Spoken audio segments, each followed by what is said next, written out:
total security blackout, the 1st Canadian Corps moves from Italy to the Western Theater of Operations. Now the story of the Great Migration can be told.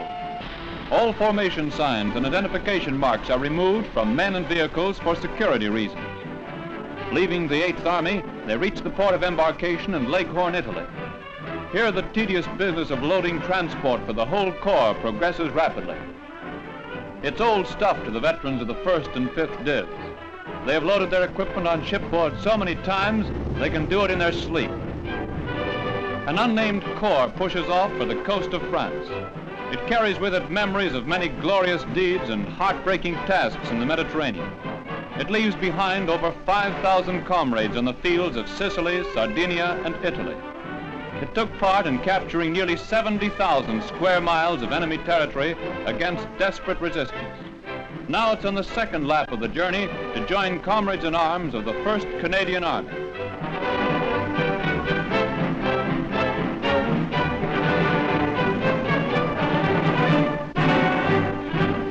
The Incognito Corps arrives at the French port of Marseilles. Here they unload for the last part of the trip. 5th Div alone have to transport over 4,000 tanks and vehicles, 50,000 tons of supplies and 18,000 men.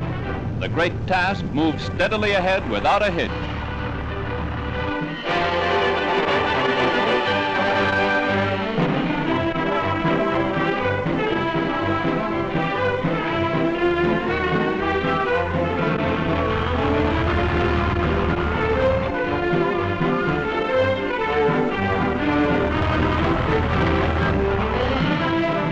By train and convoy, the vehicles and tanks which weathered the Hitler Line and northern Italy start on their long trip across France.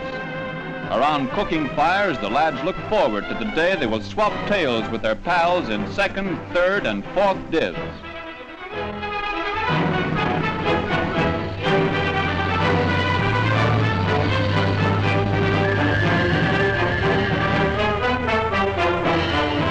Finally, the moment of reunion arrives.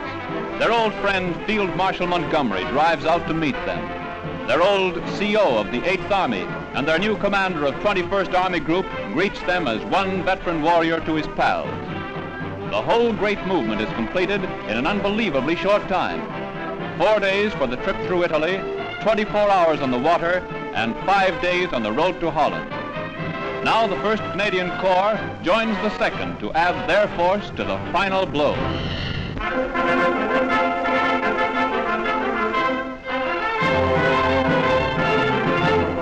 At a German castle behind the lines, Canadian prisoners of war await the trip home to Blighty. Many of them were captured at Dieppe in 1942. They really know the monotony of life in a Jerry concentration camp. They also know the joy of being released by their countrymen, Canadian paratroops, and United States spearheads. After living like animals in a crowded camp, freedom is like a draught of rare wine. At a United Kingdom airport, the ex-prisoners arrive by plane. They're welcomed by the station OC, his airmen and airwomen. It's a grand feeling to walk on English soil again after so long an absence. Blighty sure looks good.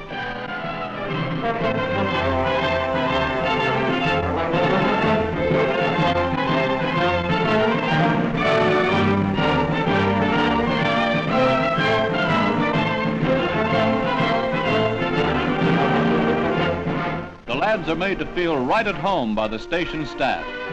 During their brief stay before moving to the Army Reception Depot, they enjoy open house. Late periodicals are eagerly scanned for the latest news over a traditional cup of tea. Talking to real live English-speaking girls is a big thrill after months of isolation. After documentation is completed, it's away for some well-earned leave. Canada's only war correspondent to be captured by the Germans, Bill Nimmond, describes a prisoner's life for the Canadian Army Newsreel. What was the life like in the camp?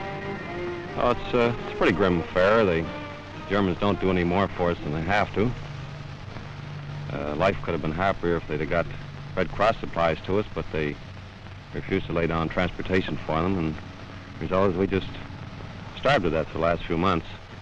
Most of the food were what the Germans call terms, but they're swedes and mangoes, the sort of things we feed to the cattle at home.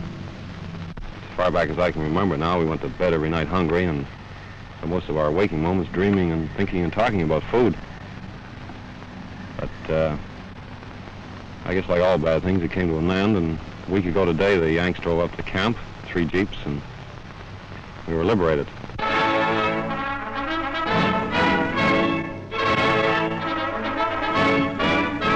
At a Canadian airport, the first anniversary of the RCAF Overseas Mail Squadron is celebrated with business as usual. In the first year of operations, the flyers have carried 120 million letters to Canadians of all services in overseas theaters of war. Those welcome notes from loved ones in the Dominion are loaded by the thousands, ready for transfer across the sea. The Overseas Mail Squadron supplements the work of other air groups who have been bringing the mail since the early days of war. They fly all the mail from the UK to Canadians in the field. In Slit Trench and Tank Harbor, Johnny Canuck gets the news from home quickly, thanks to the mail squadron of the RCAF.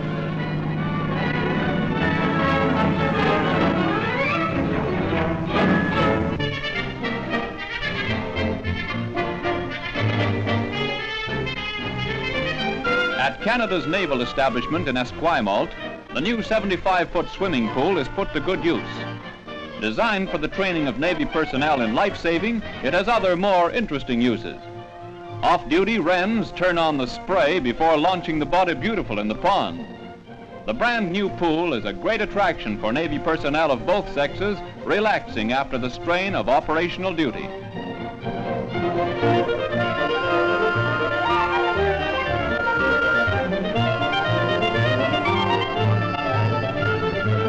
Leading wren photographer Hazel Smith makes a pretty picture, not only with a camera. Underwater swimming is good for developing strong lungs. If anybody wants to develop strong lungs, Hazel will give you 3 easy lessons. Strange as it may seem, the sailor lassies can really swim. Maybe we should have joined the Navy and been posted to HMCS Naden in sunny BC.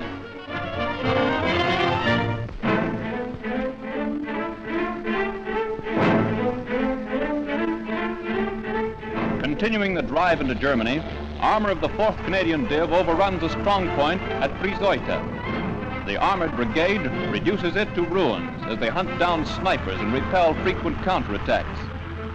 Heavy machine gun nests and mortar detachments are rounded up, and the advance continues. Forward recce units probing enemy lines take over another Jerry airfield at Kloppenburg. The runways are bomb cratered from our air attacks. Numerous 1,000-pound incendiary bombs still lie intact. They will be returned to the enemy with interest, the hard way.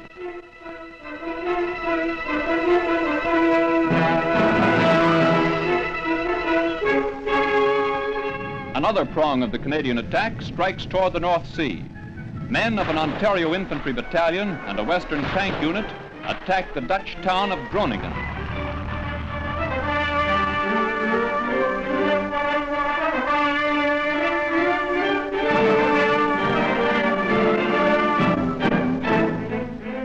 While the attack is still in progress, civilians try to save their homes while under sniper fire.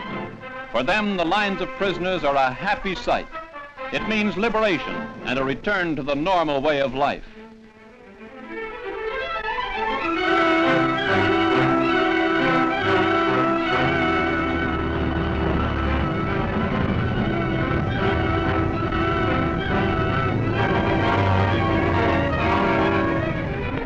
The third arm of advance is aimed at the Zuider Zee.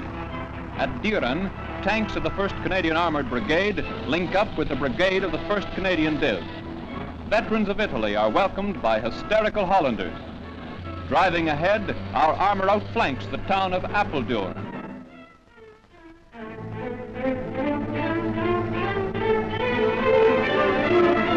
Hollanders don't need the inducement offered to round up stray prisoners. The outmaneuvered army scatters like chaff in a wind. Rolling along in high gear, armor of the 5th Canadian Division goes all out in the race for the coast. Hutton is overrun, and the infantry left to clean up.